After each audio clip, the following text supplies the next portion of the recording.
तिथे पुण्यात डी.एड. बी.एडच्या शिक्षकांनी चंद्रकांत पाटलांची गाडी अडवल्याची घटना घडली। शिक्षक भरतीत इंग्रजी माध्यमांचं स्वतंत्र आरक्षण रद्द करण्याची मागणी त्यांनी केली। मराठी माध्यमातील शिक्षकांना न्याय द्यावा अशी आंदोलकांनी यावेळेला मागणी केली आहे।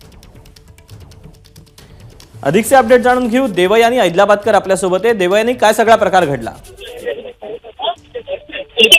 पुण्यात सेंट्रल बिल्डिंग पाशी चंद्रकांत पाटील म्हणजे आणि तंत्र शिक्षण मंत्री चंद्रकांत पाटील तिथनं जात असताना त्यांचा ताफा जो आहे तो हे बीएड करणाऱ्या शिक्षकांनी अडवला आहे। गेल्या 2 दिवसांपासून ते तिथे आंदोलनासाठी बसलेले आहेत। त्यांची मागणी अशी आहे की शिक्षक भरतीमध्ये जे इंग्रजी माध्यमाचं स्वतंत्र आरक्षण दिलं गेलंय ते रद्द करावं अशी त्यांची मागणी आहे। कारण शिक्षक भरती जर तुम्ही करणार असाल तर मग त्याला माध्यमाचा रिस्ट्रिक्शन कशाला आहे असं त्यांचं म्हणणं आहे। आणि त्यासाठीच आज त्यांनी चंद्रकांत पाटलांची गाडी पुण्यामध्ये अडवलेली आहे। चंद्रकांत पाटील हे आता काउन्सिल हॉलला बैठकीसाठी येत होते। त्याच्यापूर्वी सेंट्रल बिल्डिंगमधून निघत असताना त्यांची गाडी जी आहे ती या शिक्षकांकडनं अडवण्यात आलेली आहे। आणि साधारण गेल्या 2 दिवसांपासून ते तिथे आंदोलनासाठी बसलेले आहेत। त्याच्यामुळे त्यांची मागणी त्यांनी तरी ऐकून घ्यावी यासाठी म्हणून त्यांनी ही गाडी अडवली होती। देवयानी, धन्यवाद दिलेल्या सविस्तर माहितीबद्दल।